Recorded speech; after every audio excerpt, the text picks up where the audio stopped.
Welcome to Tanstwocents podcast that brings you cutting edge insights for government contractors. I'm your host, Tanwilson, and today we're exploring how to maximize Microsoft Teams and SharePoint in the GovCon industry. Joining us today is Therman Trotman, a renowned expert in leveraging Microsoft solutions for government contractors. He has years of experience in implementing these technologies. Therman is here to share his best practices, innovative solutions, and future trends that can give your contracting business a competitive edge. Welcome, Therman, to joining our show here today. It's so good to see you again. What's up, Todd? How you doing? My apologies. Thanks for having me. I am the number one thing that I'm very excited about is that you also love SharePoint. When we met and you found out that I, sometimes go by the moniker Mr. SharePoint, and you were like, "We love SharePoint. We use SharePoint." I'm like, "Yes, I love that." You know what I mean? I'm always excited when And I I hear that. love that it's in your name too. It's like Mr. SharePoint. It's like you should coin it if SharePoint were to allow you to do that. Yeah. It was presented to me by other people who know about branding. I'm still learning about branding. They presented it to me, and I was like, no, I don't want to do that. You know what I mean? It seems weird. It feels weird. But after enough pushing and prodding, I was like, you know what? I'll give it a shot. And then after doing it, it worked. Like people remember that very easily. So I'm like, you know what? I'll keep doing it. It's Yeah, fine. It works. I like it. absolutely. I'm so glad there's someone else out there that talks more about SharePoint and Teams than I do. So now I don't sound like a broken record. Um, Happy to share that Okay. with you. But, anyways, seriously, in all Mhm. seriousness, before we get too serious, I do want to talk about a fun topic. And I always like to get to know my guest a little bit more. And I feel like in our interactions, I do know you so well, but I really don't. So, if you were to have dinner with a historical figure in the tech world, and there's so many cool people, who would it be and why? So a specific person, I can't pick a specific person. There's like multiple. There's people who used technology before it became like commonplace. You know what I mean? Like when I'm always fascinated by people who are able to quote see the future. Mhm. So it's like, how did you like the folks who built the airplane, What did you? right? The brothers. How how did you think that you could put something together that would make humans fly? Where are you Mhm. coming up with that? We literally can't fly. We only walk around. So how did you think you could put together a contraption that could make it where we can get up in the air and stay in the air, kind of like a Yeah. bird, literally like a bird, for an extended period of time? I think that type of stuff is extremely fascinating to me because I think I'm a forward thinker. I think I'm optimistic, but a lot of times I need multiple things to spark what might look a little bit more clearer of a future to me. But am I sitting around thinking, "Oh man, we should come up with airplanes"? No. I'm saying I'm more like right now how, prolific is we have AI, like how AI is like all in everywhere. That's when I could come up with the idea of, ooh, we could do these cool things with AI. But before seeing what AI could do, I was not sitting around thinking artificial intelligence. Check this out. You know what I'm saying? Like, so it would be someone who had the vision. That's why I would sit down with them because I want to know where you even getting this from? Where is that coming up? How Yeah, do you and I do think that? the interesting thing about that too is how many people told them you are batshit crazy, right? Like that's just never going to Yes. happen. Or, um, and that's why I kind of think when I have this idea to do whatever and I bounce it out there, the people who come back with, I don't know if you want to do that, or that's kind of risky. It's because they say that that makes me even want to like prove them wrong. It makes me want to even try harder. Yeah, I'm with you. I'm a little bit different there where the if someone comes to me and they're like, I don't know about that, that is very, very it takes a lot for that to like throw me off and make me be like, yeah, I don't know. Like in other words, them questioning me won't make me question me. The only thing that's gonna make me question me is if I'm like, wait a minute, I don't know, that doesn't make any sense because I learned a long time ago that when people do that, it's not really About about them. you. It's Yep. more so about them. You know what I'm saying? Where like if I say I want to do these things, this extravagant thing, and then they go, "What? You that's crazy. You can't do that." If they have done the thing or they are in that arena and have a lot of experience with that, I Mhm, will listen to their words.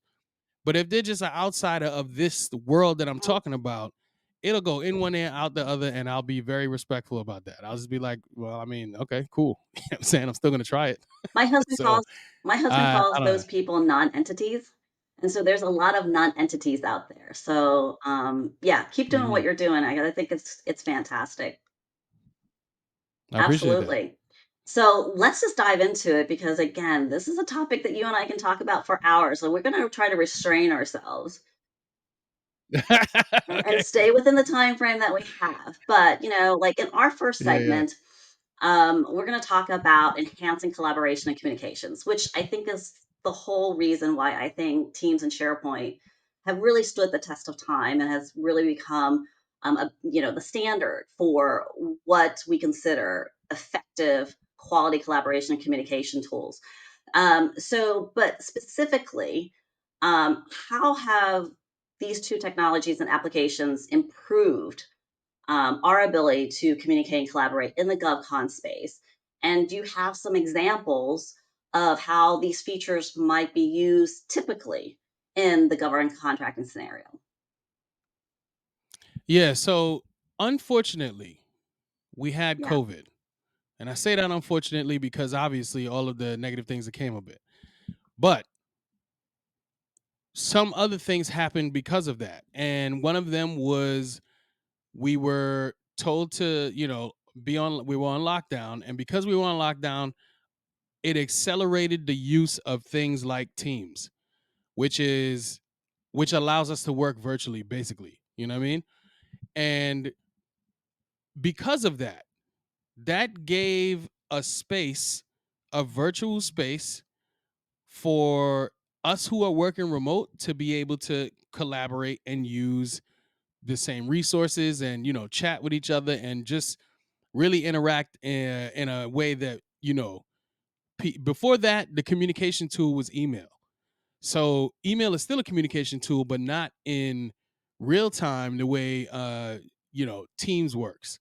So again, COVID, unfortunate. What happened is it accelerated the use of Teams, but that also had some ups and downs. It went so fast that it was like we don't even have time to speaking of building planes, we don't have time to worry about these little things. We have to build the plane while we're trying to fly it type thing.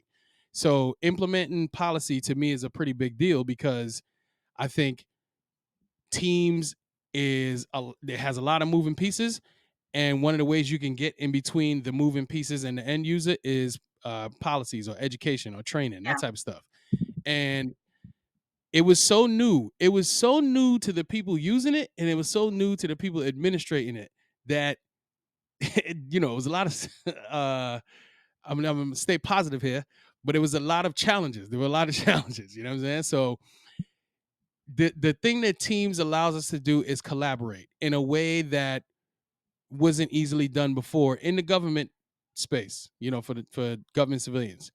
But once we got over that hump, the first couple years after COVID or whatever, once we started to get into the groove of using things like Teams and Teams started to, get better, then training increased, education got better, end users found the better experience. So all these things were getting better. Now, for a specific use, people use Teams all day, every day. So it's not even like I can't even stand here and say something that's super unique. But for the people out there who don't have Teams at their organization, let's just say whoever you are, what Teams does is give you the ease of use to collaborate. And as soon as you create a Microsoft team, you have what I consider it looks like yeah, social media. So the same way you go and chat on social media and like post a thread, and then people could comment on the thread, and people could share pictures, and people can provide links on that thread or make memes on the thread. Like all of that, that's what you do inside of the communication area of Teams. Then right next to that, there's a file library that you can put all kinds of files in there, pictures, Word docs, PDFs, whatever. It doesn't matter. Put all of your files in there. So any use you can think of where you collaborate in that environment, that's what you can do with Teams. But specifically, I'm going to take people over to SharePoint, because one other thing that you get when you create a team is a SharePoint site. And I feel like any and everybody who creates a team will highly likely have to use Mhm. the SharePoint site too. And you can use that to host all of your resources for that Yeah. project or effort or whatever it is. Well, you went there. I can't believe you did this because this is like the bane of my existence is when I talk about Teams and they're like, "Well, we only use SharePoint." And I'm like, "Oh dear God." Like they didn't. I'm gonna have to explain that Teams sits on SharePoint and that they're similar but different. And I don't even go into like how the sausage is made. So I'm just like, let me Hmm. just, give you the basics. But you're right. I think I talk a lot about this too. Is during COVID, I didn't talk about COVID. I didn't talk about the issues with COVID or like the it itself. To me, COVID did not exist because we were so into Teams already and online collaboration with SharePoint and everything that when we had to turn that switch, it was seamless for us. And so a lot of our clients were already kind of there. And then we had to kind of bring everybody with us who hadn't already, like seen the greatness of like Teams. But COVID was kind of the great Mm, equalizer, right? Like now all of a sudden everybody was on the same page. We had to collaborate. We had to find other ways of doing it. And you're right. It was a lot of bootstrapping, and we're gonna just kind of like get on for get on sake, and like and everything like that. That unfortunately, companies didn't have like a really good governance plan or a structure or explanation of hmm. thou shalt use email for formal communications for things that need to be documented. Hmm. But for the most part, if we're just doing this and we're just needing to get answers, it's so much more effective to use Teams because now I don't have to Right. figure out where was that email, who was on there.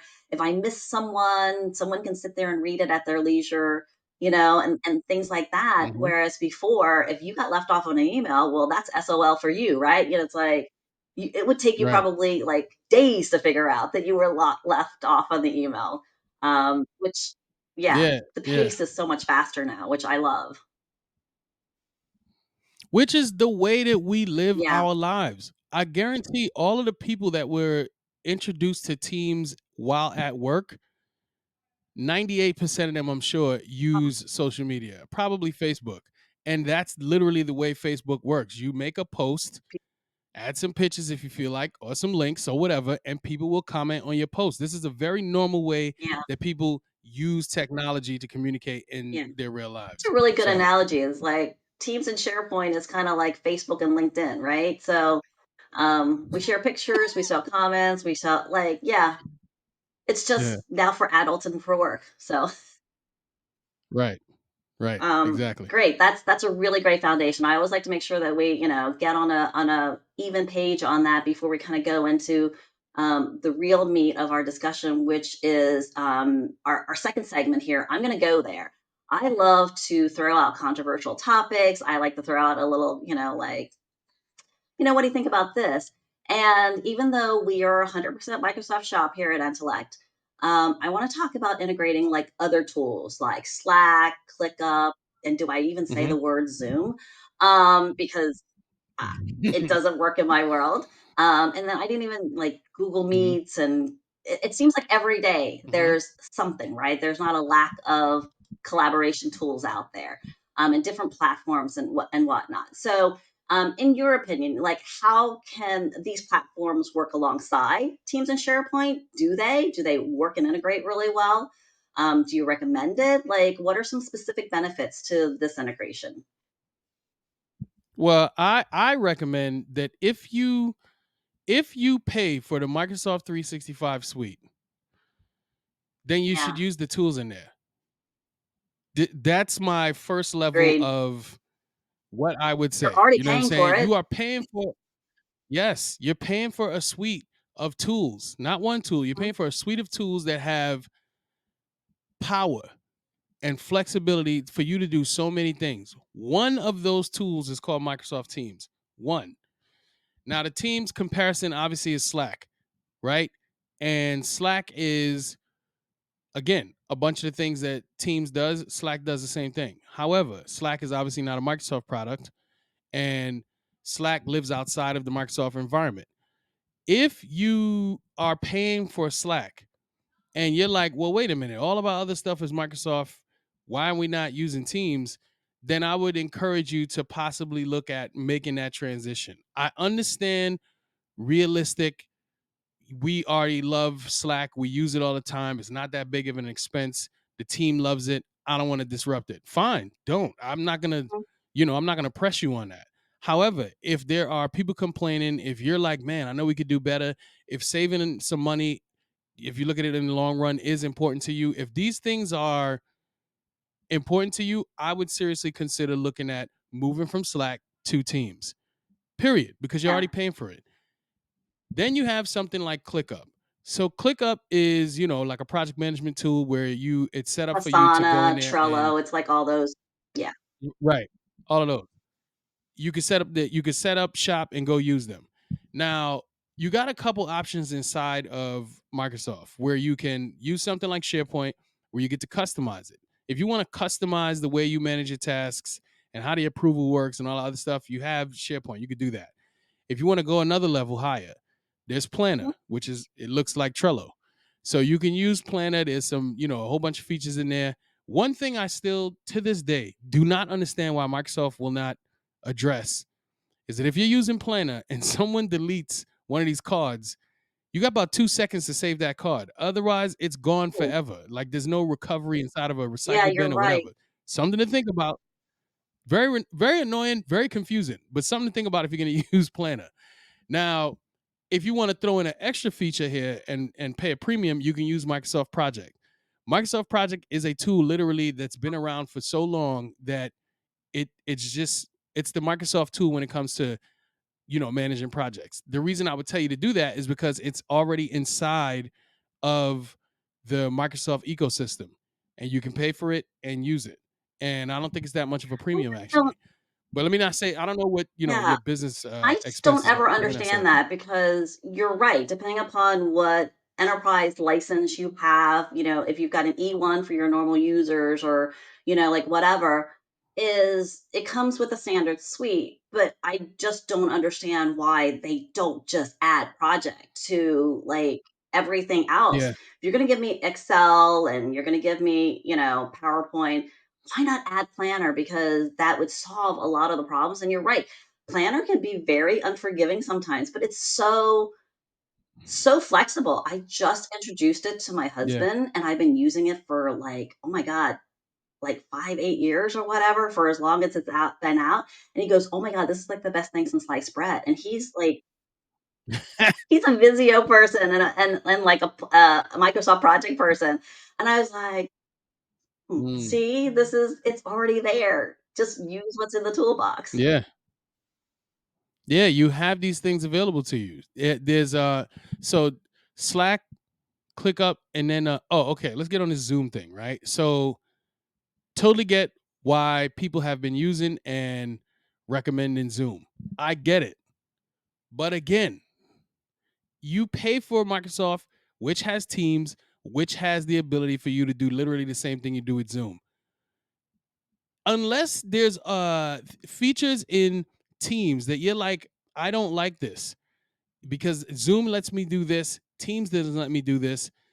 I don't want to use it. If that's not your beef, then drop Zoom and Mhm. go to Teams. And that also is not going to be like a difficult lift, I don't think. Matter of fact, I did it myself. Like when I first started doing webinars all the time, knee deep in Microsoft, I went and defaulted to Zoom. But that was before I thought that Teams could stand up to Zoom because Teams resources is Mhm. resource heavy. You know what I'm saying? So when you'd use it, a little clunky, a few clunky things would happen. But then they Mhm. redid Teams to the point where it could compete with Zoom. And now I switched over from Zoom to doing all of my webinars with Teams, and I love it. It's great. It gets the job done, and it's inside of the ecosystem that I'm Yeah. already paying for. I would challenge you to When you're looking for a solution, look inside of the suite and see if there's something already there that can scratch your itch. And if not, then yeah, branch out and look for something else. But I would look there first because you're already paying for I it. totally agree. And why introduce multiple layers and multiple cost to things? And I Hmm. know that I don't know if Zoom has done this, um, but I know that for Slack, it used to be free for everyone, and then they went to everybody's gotta, pay a subscription. I used to do like I Slack, didn't know that. groups for events and different things like that, and I had to stop because they made everyone pay. No one wanted to pay extra for it, and I'm like, why am I doing this? I just went to LinkedIn groups instead. So I'm just like, if you want to communicate, we'll just do a group and be done with it. Um, Yeah, that's crazy. I yeah, didn't know that. That's yeah, interesting. that was the reason why I said thanks, no thanks. And the only reason why I keep a Slack account is because I do have external people on the commercial side and different organizations that heavily use it. So it's driven by them, not by me. But Hmm. you got to kind of go where your clients are. But I agree with you. I'm drinking your Kool Aid on that whole. I'll tell you what, I used Slack because other people introduced me. They basically what you said. I was on the other side of what you just explained. I'm not a Slack hater, but I've never liked Slack. I never got into, oh my goodness, this is such a really good tool. I wish everyone would use it. I never, and I don't even say that negatively. I didn't understand what people were seeing and feeling that I wasn't. I didn't think it was a good tool. I thought it was You know, yeah, I thought it was cool. You know I got the what I job done. you know I what didn't I I didn't know think what it the hype was.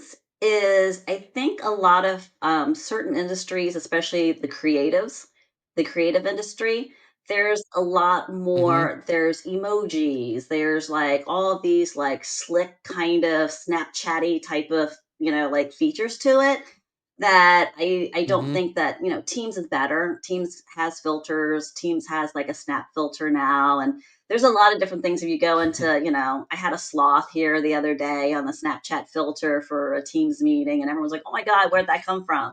I was like, "Go into your settings, just click on those buttons. There's a lot back there that you don't know."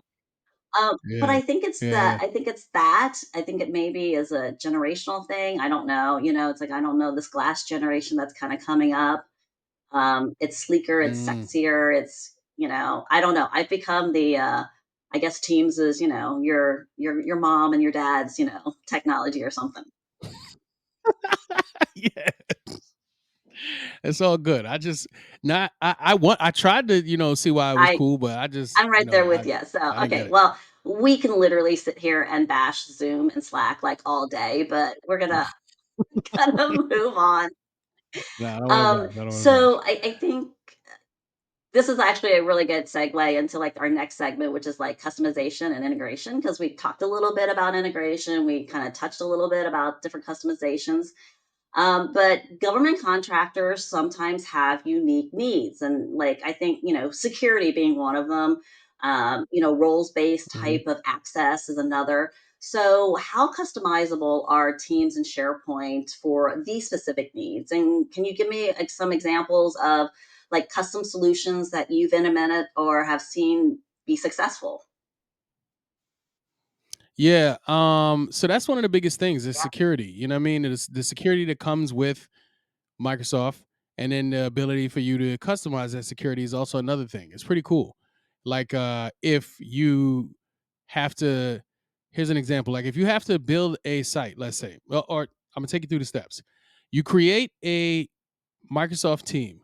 This Microsoft team will have two sets of stakeholders primarily. Your number one stakeholders are people within your government contracting company.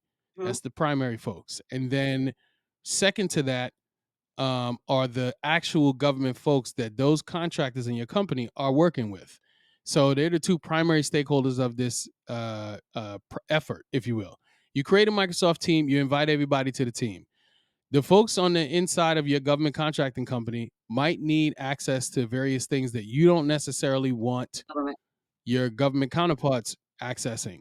Or let's add a third stakeholder into there. because you do Department, yeah. teaming and all that other stuff. So you have government Hmm. contractor one, government civilian one, government contractor two. This is another company that you're working with to support this government client.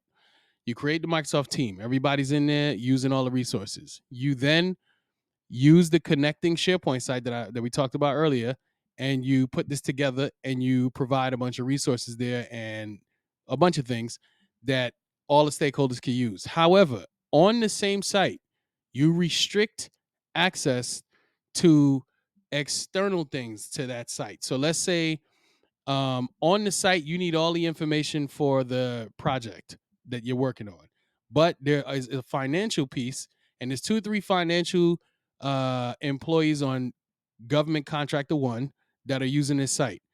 You can make it easy for government contractor one to be able to see a button in the navigation that says finance or says Right. project budget or whatever, because we're all working on this one site. So if I click project budget, I get taken to a separate site, which is the finance site, has all the financials.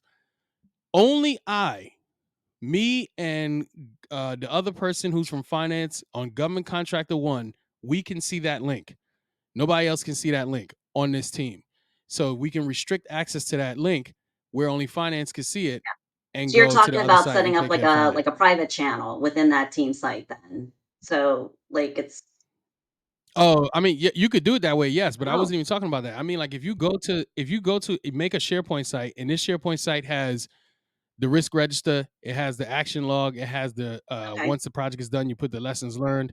It has all these things there, right? But it also has project budget, and maybe project budget is sensitive. But project budget is centrally managed by the finance team in government contracting one, government contractor one. But they do it on a totally separate site, like a finance site that only people inside of government contractor one can even access. But because I'm not saying, hey, if you need to handle the project budget, go over to your Mhm. finance site. And if you need to work on this specific project, come over to this site. I'm just going to make it easy for them to get to their finance site from this one interface, but only they can see that link in the navigation to even go to the finance site. So that's a very small Yeah. example of how you can use audience targeting to hide buttons on a page on a site so only certain people can see it. Yeah, and I think that's the reason why and this is not a new feature for, No, it's SharePoint or not. Teams. And that's the one thing that I find it really interesting is that you can always tell when someone's not familiar with how Hmm. the system works, or that platform Hmm. is that they don't understand. There's so many different ways to control accesses by roles, by groups, and different things like that. And you can do that at the folder levels, and stuff. I think when it gets a little trickier is when people are like, "Well, I want to restrict this one document," and I was like, now Yeah, you're don't do that. asking for something, it's like I'm like, think about the hierarchy of things, right? Like whoever you access to the site will have access to the folders, but you can access and restrict folders, but you can't keep doing it. You can't nest that restriction, like too far down. You got to think about Yeah, it. it's a gift and a curse. The freedom that Microsoft has given you is the is the gift and the curse. Is Is the gift because it's like, this is great. This is a great feature. But if you don't know what you're doing, you could get really out of control with it. I've been there in my Yeah. early SharePoint days. You can get really out of control, and then you're like, man, I'm all twisted around at this point, and am I Mhm. accurately securing the things on this site that I need to? You know what I mean? And it's just like that type of stuff is uh, It it's is a double-edged sword. easy to say and speak about right now, but yes, it is. It can be really bad. Real quick, one of the things that I had to educate the organization on when we first during that time during COVID, when Teams first came on board. I'm like, listen, I had to explain the Teams and SharePoint thing to them, that you get a SharePoint site. Then I had to tell them, listen, you may think you're working in your own little bubble over here when you make your team and throw some documents into the files area. You think it's just you and your folks that are managing that. But unless you flip a switch somewhere, the entire organization, the whole entire organization has access to your team and those documents in there. All they have to do is be searching. And if they, ping one of your keywords, they'll be able to go right into your documents. You need to educate your folks and tell them to turn their team private. Yes.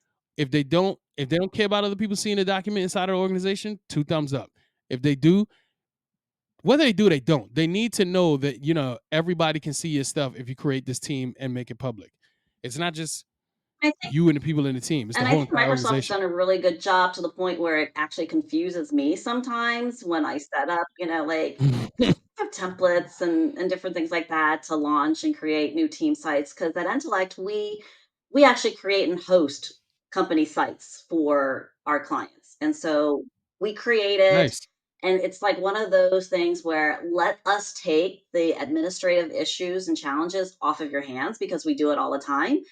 So it's kind of like a value Hmm. added, like benefit for working with us is that you come with a home baked, like process and environment, and you don't even have to think twice. You just need to tell me who has access and who should have what access and who should be where, and we can do that for you.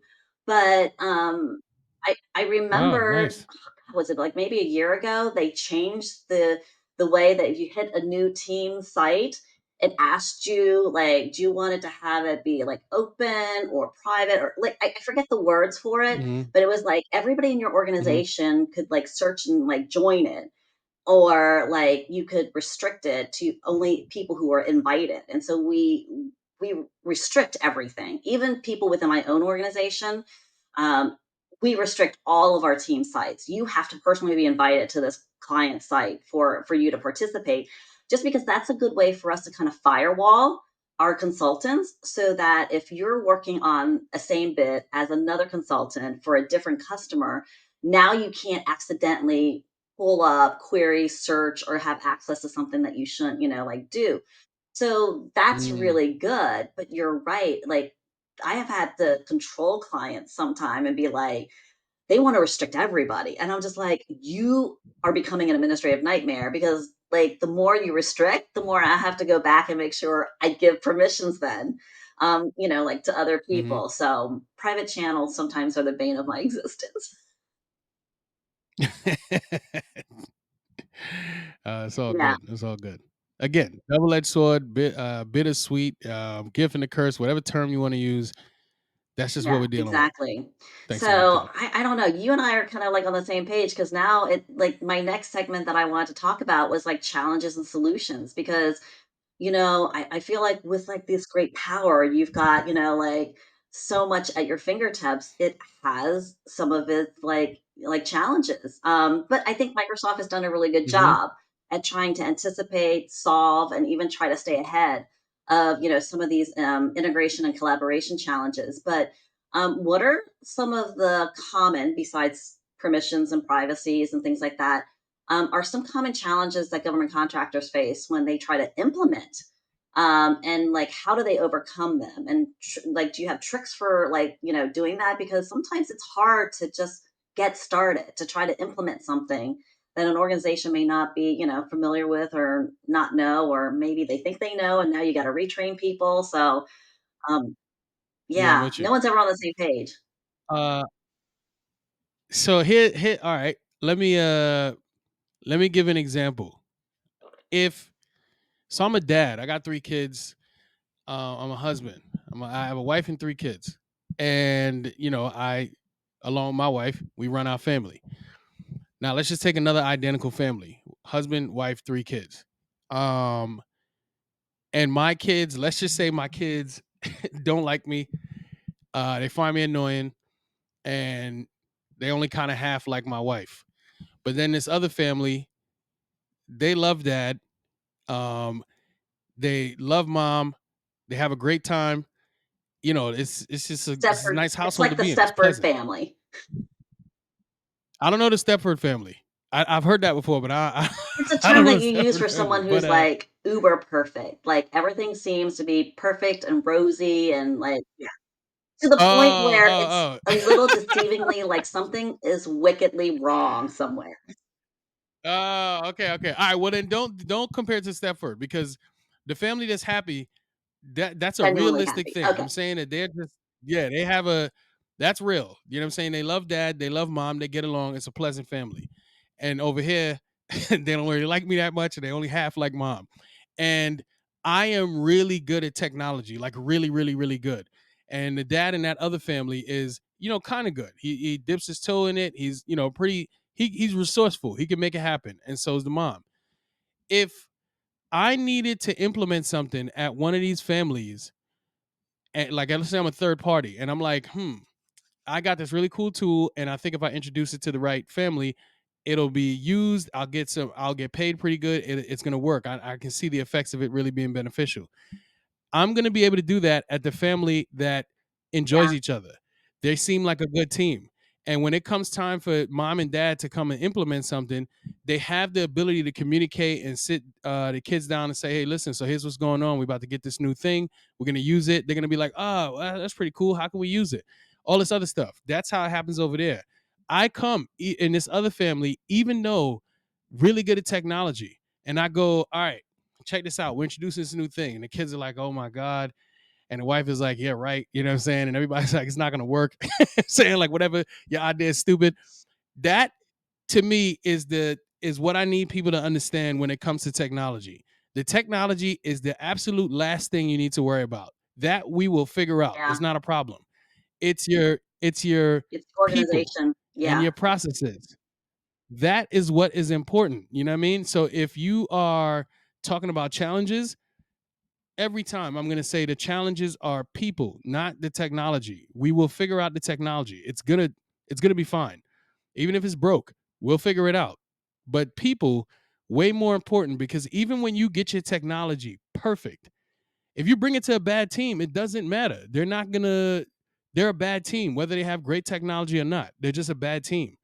But if you have a really good team and they're using subpar technology, you go and help them upgrade that technology or bring something new to them Mhm. that they can use, they're going to knock it out of the park, because you can communicate with them, because they work well together, because they can take criticism, or they can issue criticism, or they have the tough conversations. That's a real team versus we don't talk, we don't communicate. People don't like hearing other people's voices. You keep things to yourself. You're resentful. You're trying to outshine other people. That's not the team you want to be on with, even if they have excellent technology. So the number one challenge is people. What does your people and processes look like before you introduce technology? Yeah, Is my I thing. would agree with you 100%. And I think a lot of times executives or C suite people think that my company or my organization will work better if only I had the right tool or technology. And like Don't get me that is started. the worst conclusion to come to because if anything, it's almost kind of like I always try to equate things to like family and being and like dating. Okay. So I'm going to continue with your analogy here. It's I kind of like it. I like like it. saying, like having, like your spouse and you being on the rocks about things. And then like someone says, hey, you know what? Maybe we should just have a kid. Like that will solve all of our problems. Let's have children. And Exactly. so like the Hmm. children is like the technology here, right? We've got these issues. Like we know we have issues and we haven't been getting along. But if only we had a child that would bring us together. Like this Hmm. technology would bring us together. And if anything, it just expedites and like over like accentuates the actual challenges and issues that you currently have. And so I love Yes. your approach to that because that's kind of how I come in to a company and evaluate their processes because we do a lot of process evaluation and process improvement projects. And the one thing that I do and spend a lot of times on is speaking with people and really finding out what is the toughest part of your job, right? What are some of the challenges that you kind of face? Not technology, it's just do you have a hard time communicating with people? Do people not listen to you? Yes. Are you not respected? Like, and you can kind of tell people start talking about how they don't like this person and that's like a power play here and stuff like that. And you got to kind of solve that with like your technology and your solution. And you're trying the best to kind of fix all of these things, but the underlying part you can't fix sometimes, right? But Hmm. you kind of need Yep. someone like you and me to kind of come in and maybe flush it them out, force people to admit the elephant in the room is, not your tools and your Yes. technologies. It's just causing you more heartache than what it is. It's something else. You don't have a disciplined approach. And a lot of times it's discipline. People don't have Mm-hmm. good etiquette. And I don't mean, Mm-hmm. etiquette meaning yes, please, thank you, ma'am, no, sir type of etiquette, but it's social business etiquette. We don't know. And I think that's something that I feel really badly for the young generation that kind of got stuck in COVID because they didn't have that. They weren't in the Mm. office or they weren't able to interact. And so they're kind of professionally, emotionally stunted um, a little bit Yeah. to kind of know how to interact with people in a very diplomatic kind of I got a whole way. theory about that, but I don't think we have enough time for No, that. But seriously, like dish. oh, okay. Well, then my thinking is, and I'm talking about like I was just having this conversation as recent as 2 days ago. So I saw somebody say, it is very difficult to build culture Mm, with everybody I heard remote, that.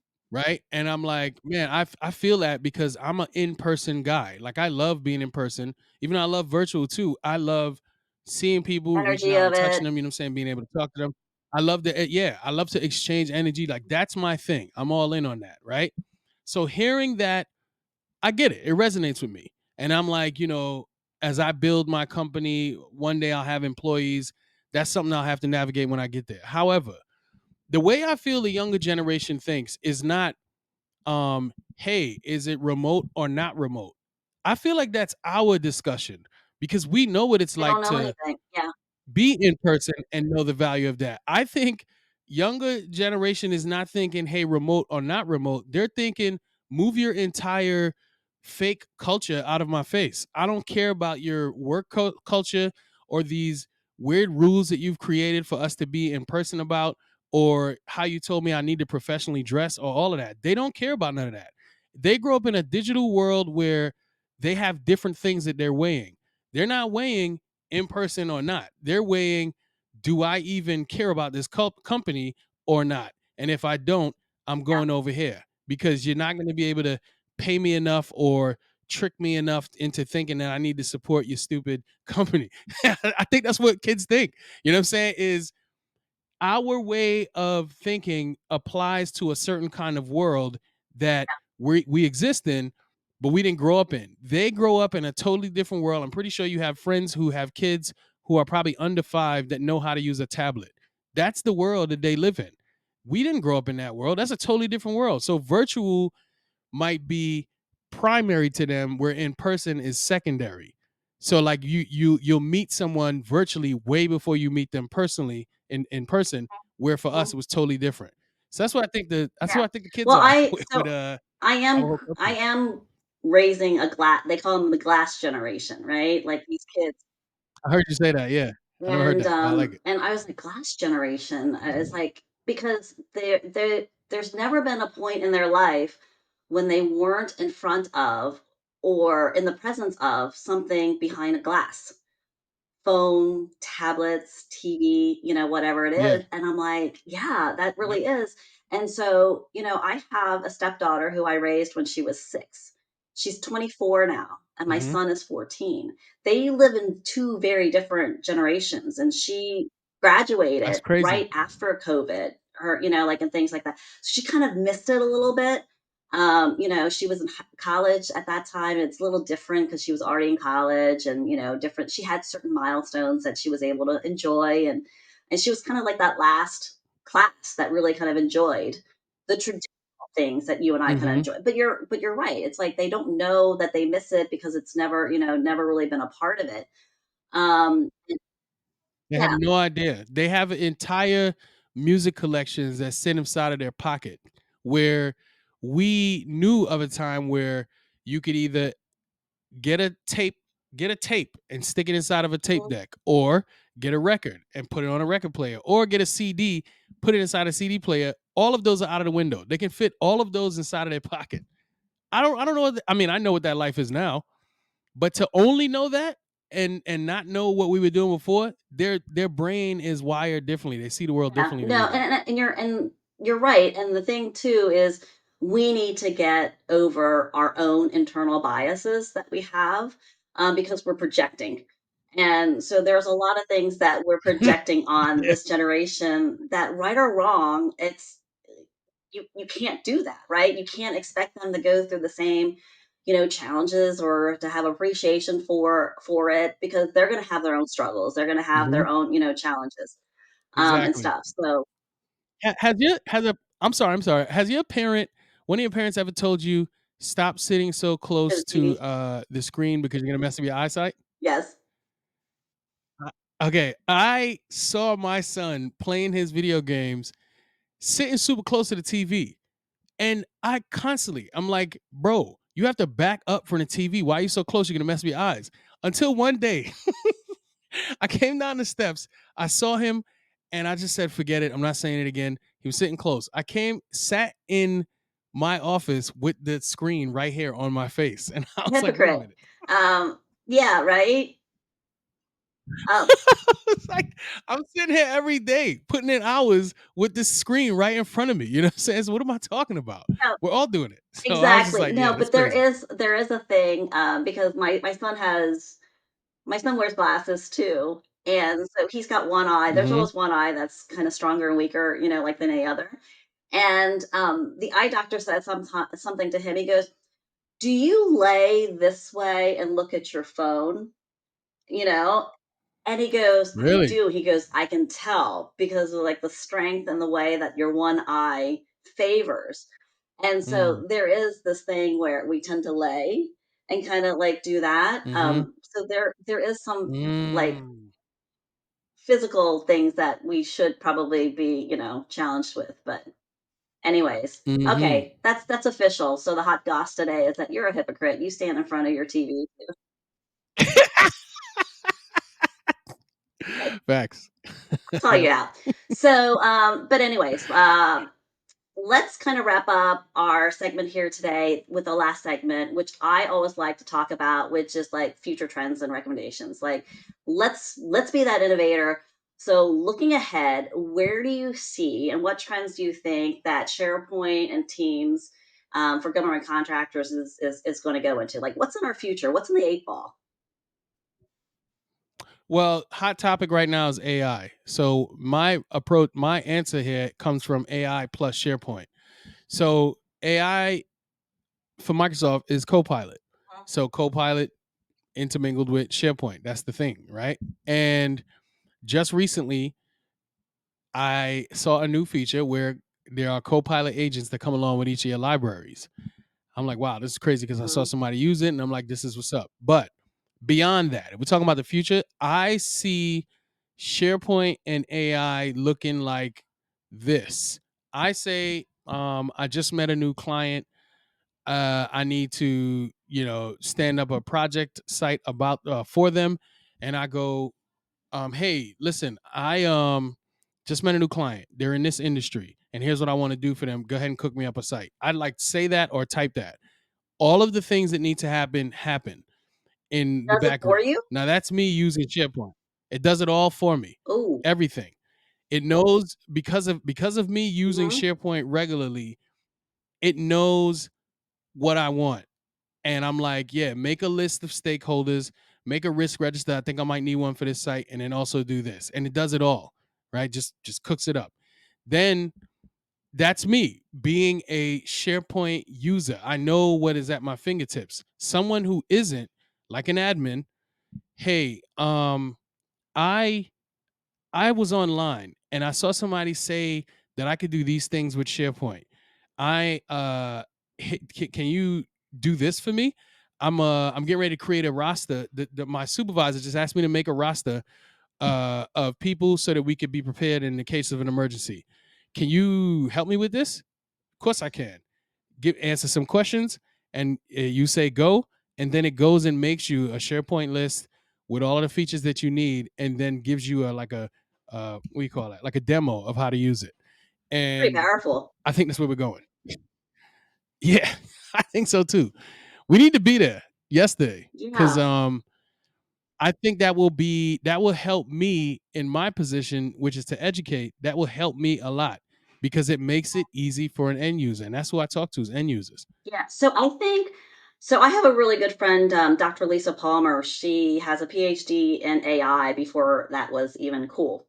And what's Nice. really great about talking to her is she said something that other people have said before, but I heard it first from her, is that with ChatGPT, they OpenAI democratized AI.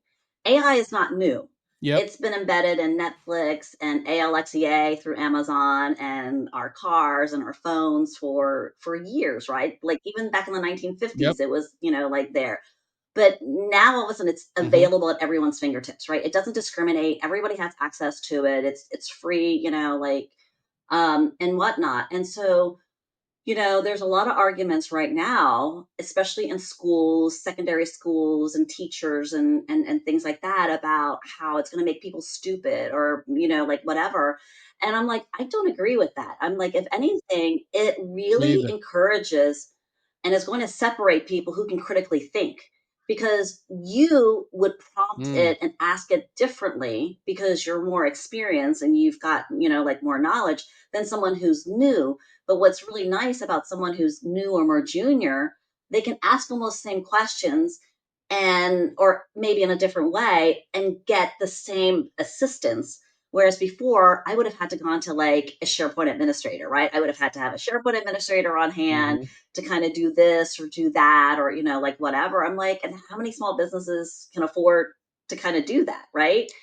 So it does kind of Hmm. give everybody this equal opportunity to have access to some really cool things that you didn't have access to before, and now you can like be innovative and critically think and be as creative as you want, without really kind of any Yeah. boundaries. So that's really kind of a cool feature. When tech Yeah, when technology does that, what you're talking about, it makes it it helps the cream rise to Yeah, the top. If we when everybody got cell phones, before everybody got cell phones, smartphones with cameras, tons of industries had gatekeepers. That's just the way it's it true. was. If we talk about video, there were all of these people sitting around with that creative It's a ability small in group of them, people. Yeah,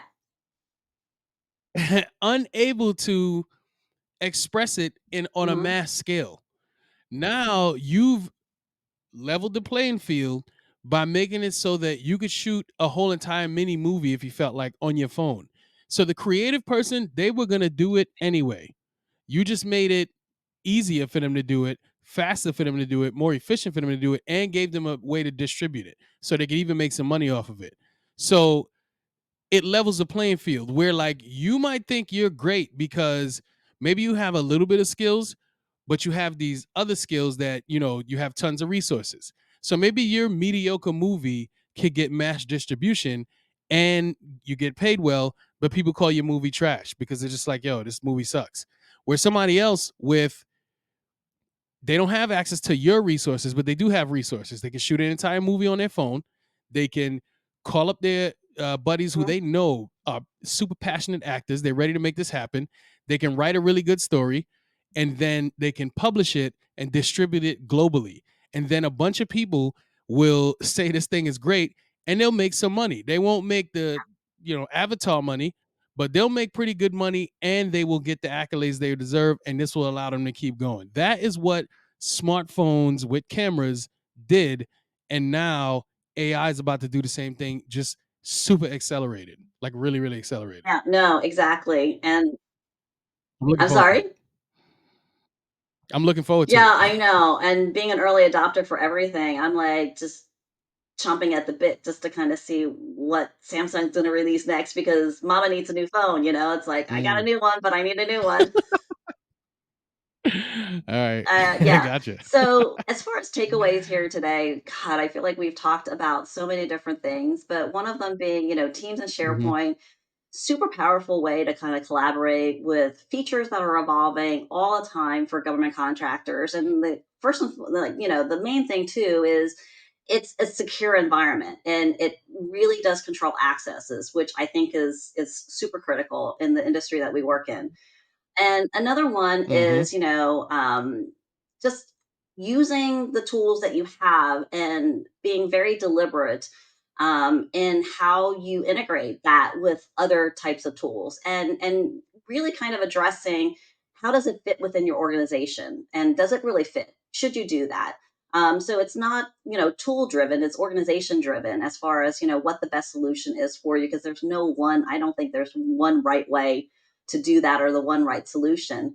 But for Correct. you and me, I think the one thing that we really like about the Microsoft Suite is that it's so easy to customize, to kind of almost address everything from like Power Apps and Power Automate, and how you can kind of tailor a lot of different things for your needs, and whatnot, Mhm. to be able to kind of like overcome some of these collaboration and communication challenges that almost anybody has, but specifically in the government contracting space here, with so many people like involved at so many different layers. So a lot of like Mhm. really diverse takeaways. So any last parting thoughts as far as takeaways that I might have missed?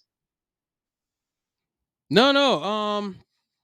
The one thing I want to just reiterate is the people over process. I mean, people over Yep. technology. Always. I will every single day. I'll take the great team with the subpar technology over the great technology with the subpar team. Period. Very important to remember. It's like a mic dropping moment here. It's like hot off the presses. You heard it here, type of comment. But Thurman, thank you so much. And, Good deal. this concludes our episode here on maximizing Teams and SharePoint for GovCon. So please subscribe to our podcast and stay tuned for future episodes on Wednesday. And Thurman, again, thank you for coming and sharing your knowledge with us today. And this is the first, if not, it's not going to be the last episode that we talk Nice. about. Good deal. Happy to do it. This is good. This is really, really I good. I did enjoyed too. myself. Thank you. So thanks again, Good deal. intellectuals, for listening here today. And remember, you have to think big to win big. Be an intellectual. And until next time, keep pushing the boundaries of possibilities.